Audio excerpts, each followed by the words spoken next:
All right, we're back broadcasting live at the Toms River Auto Group studio right here in Northville. Billy Schweim, my agent at the beach, Mark Grimes, in here today. You're filling in for our starting wide receiver, Dave Klemick, former Chief. Love it. But you're doing a pretty good job today. Am I holding my own? You're holding your own. I have to tell him he's got some competition. And, of course, producer Nikki Earnshaw. Now, we were talking a little bit about the Eagles before we went to break. Yes. But I'm so glad we have our first guest. First of all, he's you know him. He's quality guy. Aces. First-class act. Great athlete. Yep. A legend here in Philadelphia.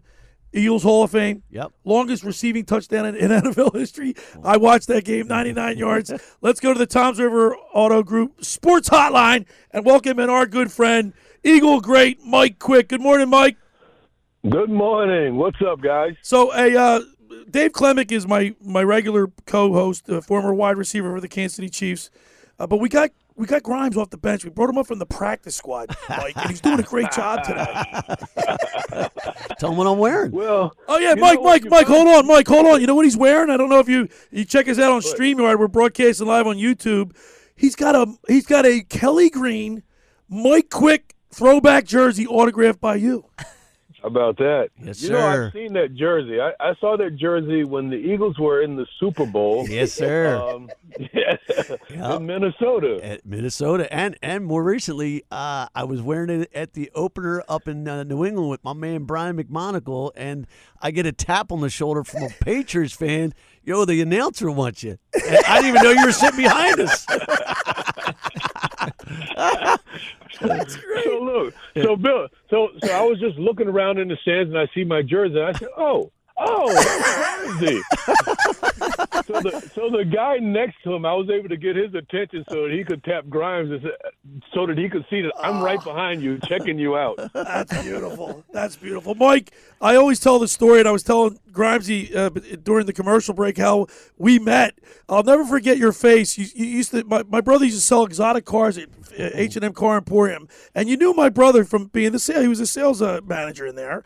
And then one day, I guess you just left my brother, and then you had to get on a plane. You went over to Philadelphia International Airport. There I am standing in the jetway, and when Mike he walks down the jetway, he's looking at me going, "What? How did you get here?" And I told him I was a twin, and Mike, you should have seen his face. He went nuts. It was funny. That's I'll never funny. forget it.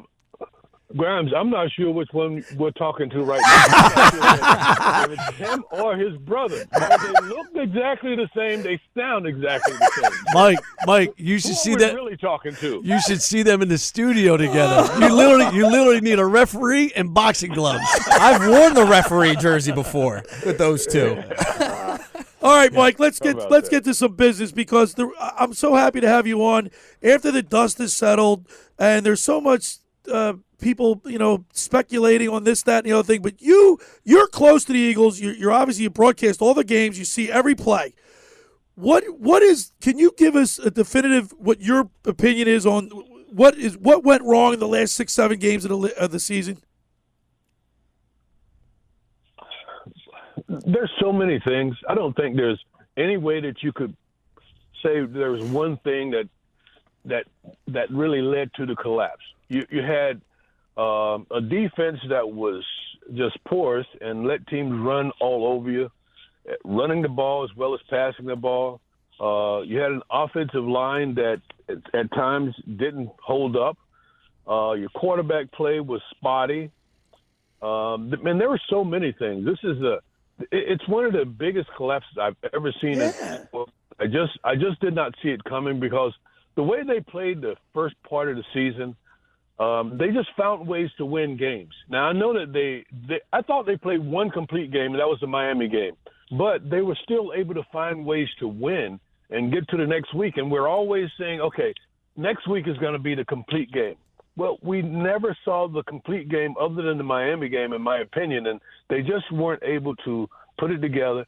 And I don't know how you can expect to win when midway through the season or 3/4 through the season, you switch your defensive coordinator and put a different guy in that seat and have guys expect guys to be able to play without thinking. You're thinking, you're a step slow.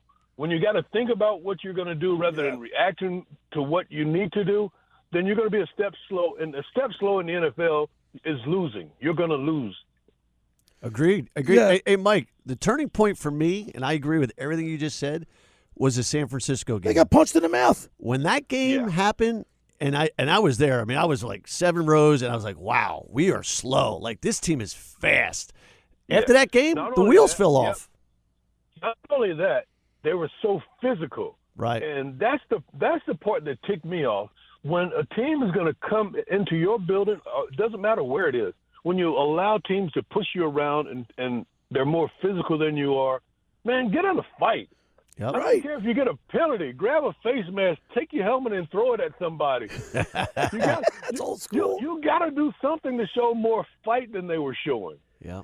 We're talking with Eagle great legend Mike Quick. Mike, so with that being said, then there's speculation that people, and this is just speculation, that that Sirianni lost the room, and then you get Jason Kelsey going on his podcast giving the head coach a ringing endorsement. So which one is it? I mean, you just told us how do you let that happen on one hand, and then the players are giving the coach a ringing endorsement on the other? I just don't get it. Well, Jason's just a really nice guy, and he does it all the time. But I don't think Nick Sirianni's a bad coach. In fact, I think he's a pretty good coach. I just think that when you are the head coach and you really are not the play caller on offense or defense, you have to make sure you have the right people doing those jobs and the right people at the assistant positions. If you don't have good assistant coaches, it's hard to win. Mm-hmm. And I think that the coaching staff has to get better talent at their assistant coaching position so that when guys go into games, they're not surprised by anything. Everything is covered, and you go into games and you know what to expect on any given situation.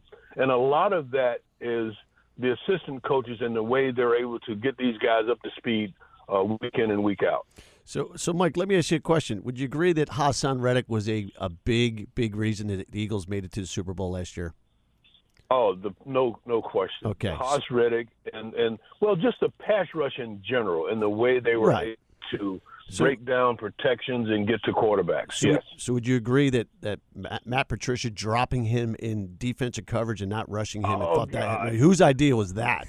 Oh, gosh. Well, you know what I mean, where do we start? Yeah. So, yeah, that's a good one. You gotta talk with Yes. That is something I just did not. There are two things that really stuck to me that I hated to see every game.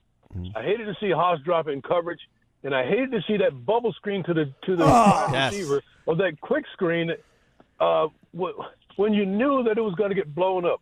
So teams knew when they were going to run it, because you have these smart coordinators who can figure out what you do in certain downs and distance and situations. And they knew if I bring this blitz at this particular time, what the Eagles are going to do is throw that quick screen. And they would blow it up every time. So it was those two plays that just drove me batty. Dropping Haas in coverage and that little quick screen. Yep. Hey, Mike, it's Nick here. I got to ask you, they bring in Kellen Moore from the Chargers. This team was dead last in pre-snap motion last year. There was no creativity on the offense. What are your expectations of Kellen Moore coming into this offense? Well, listen, if you paid attention to Kellen Moore when he was in Dallas, I thought he was very innovative. I know that he has this ability to call plays on a professional level, and he also uses a professional offense, which is a little different from what the Eagles did. But I think when you're able to marry the two, you're going to get motion this year. You're going to get a whole lot of plays that look like professional. So it's not that I'm against the offense that the Eagles run, but I know it's primarily a college offense. Mm-hmm. And so now you're going to have a professional offense because Kellen Moore did a heck of a job in Dallas. That's why he got a head coaching job. Didn't last very long, but 3 of the 4 years that he was the coordinator in Dallas, they were in the top 5 statistically in almost every offensive category, and a lot of that had to do with him. And the 4th year where they weren't is because the quarterback got hurt. Yeah. I think that both coordinators that they're bringing in this year will do a fantastic job. But, again, they have to have really good assistant coaches that are position coaches that can bring guys up to speed and can motivate guys to do what they should do. So you love the Fangio hire as well? I do. All right, good. So here's the thing: you hear all these teams talking about, oh yeah, he's a big Fangio disciple. Well, we don't need it. We don't have a disciple. We have the we got him. Yeah. Right. We now have the genuine article, and I would say that that's much better than having a disciple of his system. Right. We're talking with Eagles legend radio broadcaster Mike Quick. Mike, assess the play of Jalen Carter and Jordan Davis, because down the stretch, those guys they were invisible. Yeah, and it was down the stretch because early in the season, both those guys were balling out early in the season. I just think that they ran out of gas. They're not used to playing seasons this long, and they have to get used to that. And not only that, they have to condition for that. And you can't just condition for the early part of the season. You have to continue your conditioning throughout the season so that in the latter part of the season, you're still good. And if you're not conditioning all season long, that's what happens at the end of the year. You're worn out and you don't have much left in the tank. And Mike, is it true? Is the rumor was going around that Jordan Davis was being fined? Wasn't he being fined for being overweight? I did hear that, but I don't know that. I mean, that's not something that I'm privy to. But yeah, I did hear that as well, that he was getting fined for being overweight. And that does happen. I know that teams will fine you if you don't stay within what they feel are the parameters of your weight. Wow, I didn't even know that was in it. I mean, I didn't know. That's what I heard. And if that's the case, Mike, you're close I never had that problem though. By the way, I'm getting fined every day here in the studio. Anyway, Mike, now I know that look, they're young guys. They go out. Could maybe going out and enjoying Philadelphia and the nightlife be a part of the problem? Maybe I heard that could be are you privy to that information? No, I think going out and having a good time is important when you're a young man. They need to listen. The game is so stressful; it's so hard on you. They need to go out and enjoy themselves. I don't want anyone to just stay home, sit home, and just do football. You want guys to have a full life, right? And when you have a full life, then you know how to compartmentalize your life. Then you know what's important, and you know when to say when it comes to the game. You know what day you have to shut it off during the week. This is the thing that I did as a player. I didn't during early part of the week. I would go out and party and do different things, but about Thursday, I knew that it was time for me to shut it down and get myself ready for Sunday. But you don't want to take away guys' lives because they're playing the game. You want guys to enjoy themselves. Yeah, but also at the same time, these guys are making a lot more money than you guys did back when you played. Yeah, no joke.